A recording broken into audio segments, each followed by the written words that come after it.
Okay, my name is Toussaint Morrison, and I'm with Onsite Public Media, and today I am interviewing Taddess. So, first of all, can you tell me what your experience with literacy has been, and what it's been like for you being a parent of somebody experiencing difficulties with literacy as well? Well, my experience is very, very deep and long. I don't know if you have the time for it, but growing up, I grew up in Africa, East Africa, Ethiopia. And I did not know what the word means, dyslexia.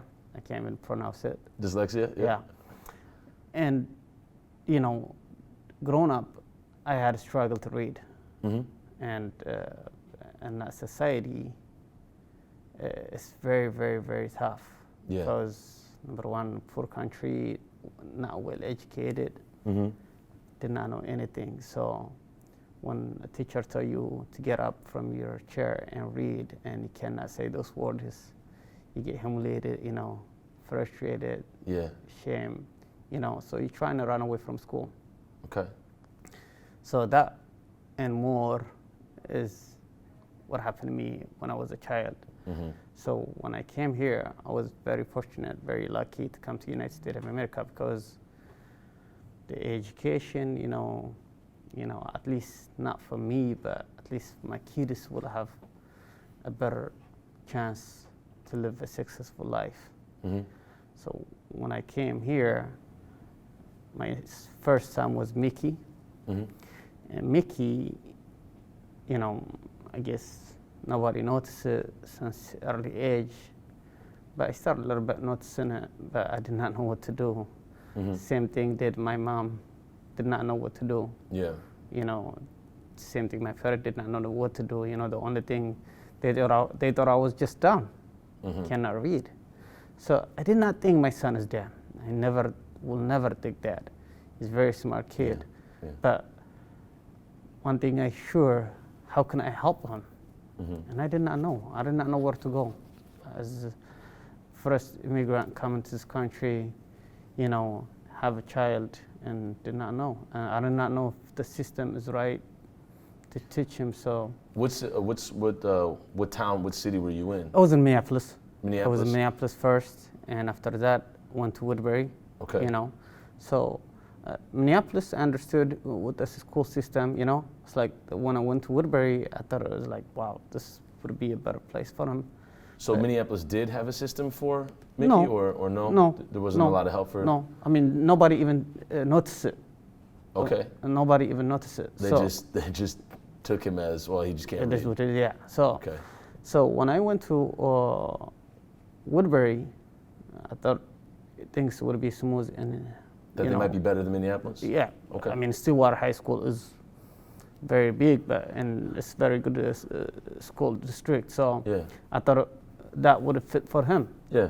He's talented in many ways. Yeah. He plays soccer, plays basketball. Mm-hmm. Everybody loves him, but when it comes to reading, it's very hard for him. Yeah. So that's how I learned through someone that is called dyslexia. Cannot read, like struggle reading. Yeah. So that's when I got Dr. Tamra educated me more. I'm still learning about this thing. That's when you got the what? Dr. Tamra told me about this gotcha. thing. My son, he struggled with this. How can I get help? Yeah.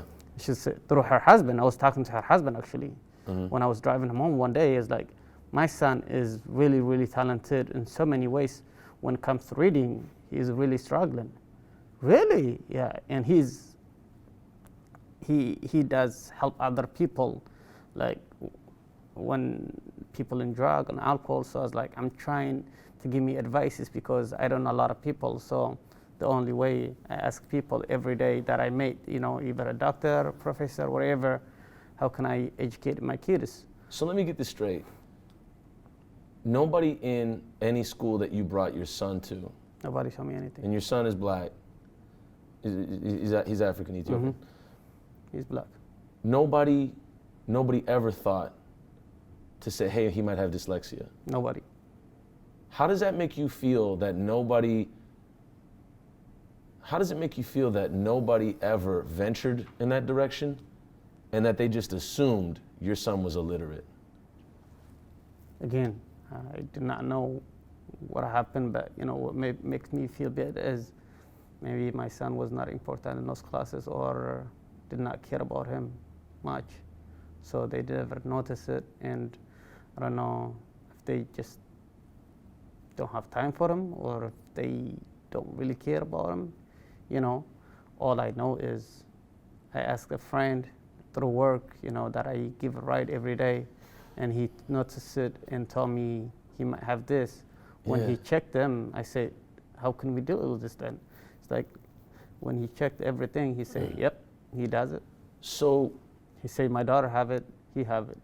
And I was like, I didn't even know until today. I can't even pronounce it. Dyslexia. Dyslexia, yeah. It's a very, it's a difficult word, syllabically and with the consonants as well.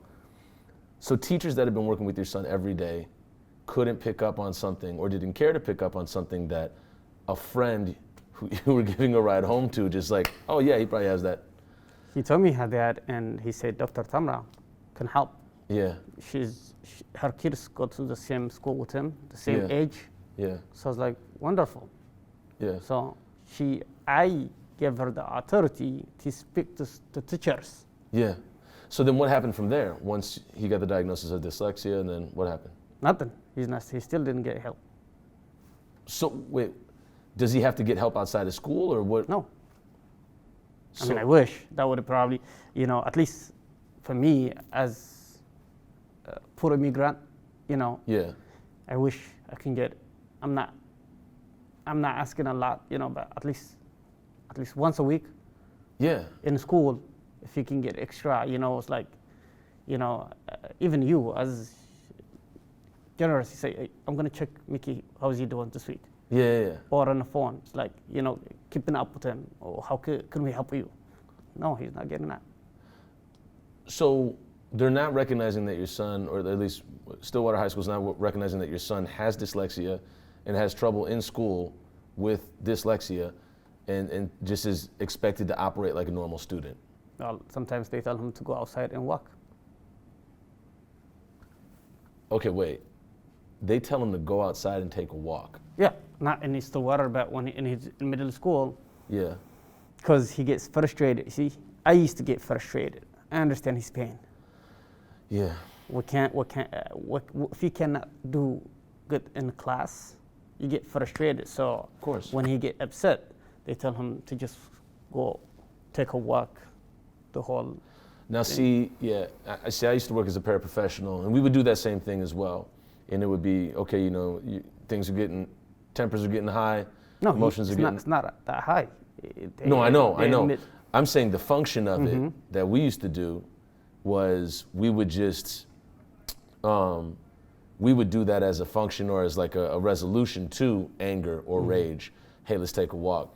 The fact that it sounds like your son isn't having any anger or rage, it's just mild frustration with something that's not being treated in the classroom, and then it's being dismissed to go take a walk outside. I mean, have there been any petitions or any action that you've taken to say, hey, you need to recognize my son?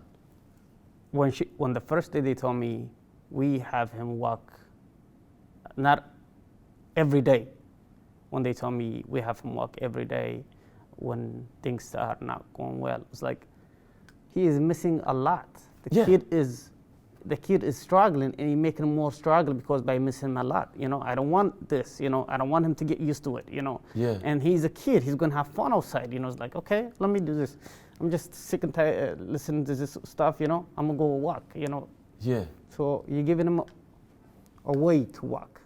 Yeah. It's like to get out from the classes. So. Well, you're giving him this is important time in the classroom, right? This is like special time that you can't replace anywhere else.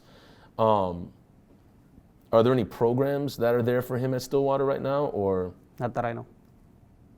Have you talked to teachers at Stillwater and said, hey, my son has this, like, what can we do? He was a freshman. Yeah. So the pandemic scam, so did not know anything again. And when did you find out that he had dyslexia? you know, I tell my wife, I think he is like me. Yeah. Because I did not know what it is, so I say, I think he's like me. When did you officially find out, you know, that you were told, hey? I think when he was third grade. Okay, You so know. this has been going on for a while. Yeah, third grade. So I was like, you know, I noticed his friend is from third grade. Yeah. Can do reading. So what services do you believe should be there for your son in school? You know, I mean, I know that this they did not choose. I did not choose to be in that kind of position. I did not choose to have dyslexia, to born with dyslexia. So at least they should get, it's like give them, in my opinion, I would think like give me more time. Yeah. To process it. Like kids with ADHD or ADD, like they get you know, they get to do it in the hallway. They get to take tests in the hallway and they get unlimited time. Yeah. Should there be some like after school services, or should they have a paraprofessional with them to help? Of course. Yeah. Of course. That's what I mean, time. Time Yeah. means so many things, you know. Give him time to process it. Time. Give him more time. Separate him, you know, so other kids don't bully him. Does he get bullied? I mean, he is not the person to bully with. Okay. He's not the one to mess around with. He's not the person to mess with. Yeah. You know, doesn't let anything get away. But Got it. I get bullied. Yeah. When I was a child. Mm-hmm. It made me hate school. Mm-hmm. It made me hate my friends. Yeah. I was violence because of it. Yeah. You know, and, kids say something to me, I will respond with violence. Yeah. So I don't want Mickey to be like that. Yeah. You know what I'm saying? And Mickey, he will stand for other people that get bullied. Yeah. So, bullied, Mickey, I don't know. That's not going to happen, in my opinion. But frustration will take it to something else. Yeah. And that can lead to a suspension. It did happen before. Lead to what? It did happen before. Frustration can lead to what? To get suspended. Oh, okay, yeah. It was easier for him to get suspended because Yeah. whatever reason, you know. So he responded, you know, it's like he would not tolerate it, and that happened before. Well, the thing, I mean, the way that it all connects is that, you know, the school underserves black kids. The black kids feel underserved and then feel frustrated. The frustration then gets brought back to the classroom. The classroom then criminalizes that black kid, and then that black kid then gets suspended. He did get suspended. But the source of it is the school. The school it's should true. be treating him. It's true. Right? I you mean, know, but here is where my belief is. First thing, it starts with my son. Whatever it is, I always tell him this. Okay. If you don't respect anybody else, Yeah. and I find you, whatever they told me, I will believe them. You know, first thing, respect. Yeah. As a father, I teach him to be respectful. Yeah. And everybody loves him because of it. Okay. You understand? But especially you are black, if you don't respect, you're going to get more targeted. Yeah. So your color makes you less human being. So you need to respect and go to there is a thin line, walk on that thin line. Your color makes you get treated like less than a human Exactly. being. Yeah. So me, as an immigrant, Yeah. I see so many things. Yeah. And just as unfair. So when I see around me, so the only way I can teach my kids is to be strong and work hard and go on that thin line, things will be okay. Yeah. Unless if you going crazy, it's easily someone to shoot you. Yeah. I work hard to raise you. It's easily a guy just pull a gun out because the way you respond, you know, or the way you're not gonna get arrested because you think you are right.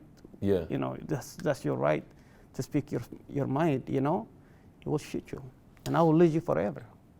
Absolutely. And that's a thin line to walk.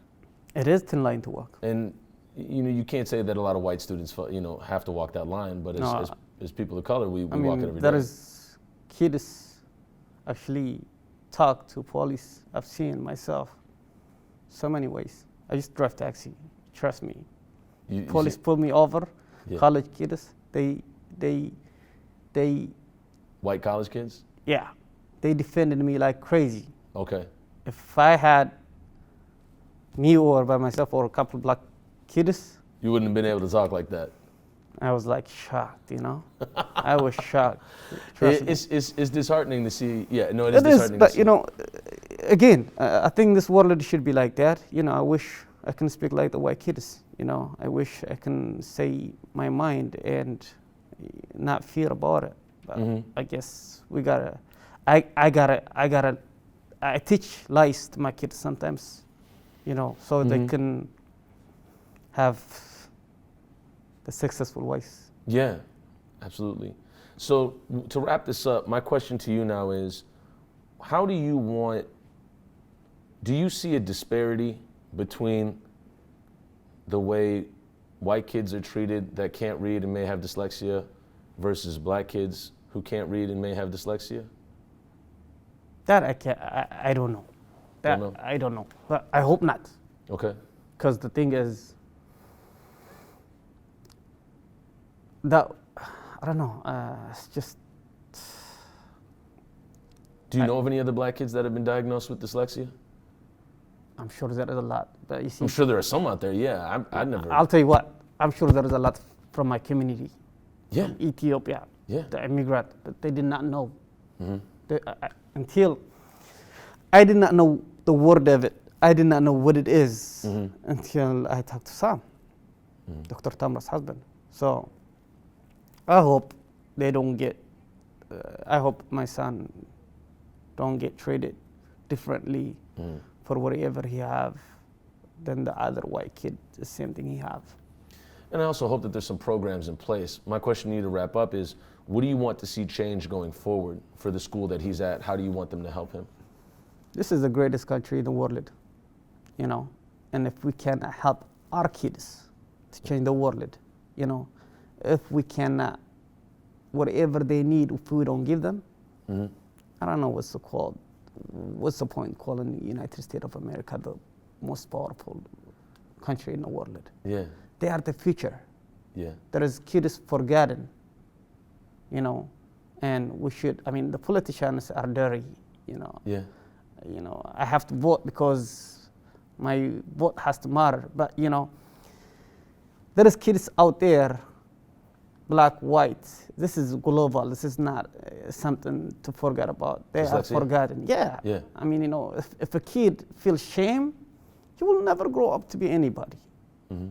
Give him the road, give him the chance to rise up. And it's very simple. Just help. Yeah. Those kids just need help. Absolutely. Even when you go to Walmart, Home Depot, they say, how can I help you? It's just a simple thing. Yeah. You know what I'm saying? If like a corporation can do that, surely a school could. This is the biggest, the richest country. If this country was poor, I would say, okay, I understand. Yeah. If your mother is poor, your dad is poor, what can you expect? Yeah, no, and this country, yes, it being one of the richest countries in the world, you would think that it would have the budget to help kids with dyslexia. We gotta do better educating our kids. Yeah. My kid, your kid. Yeah. They are the future of this country. Absolutely. And they are forgetting. So, not only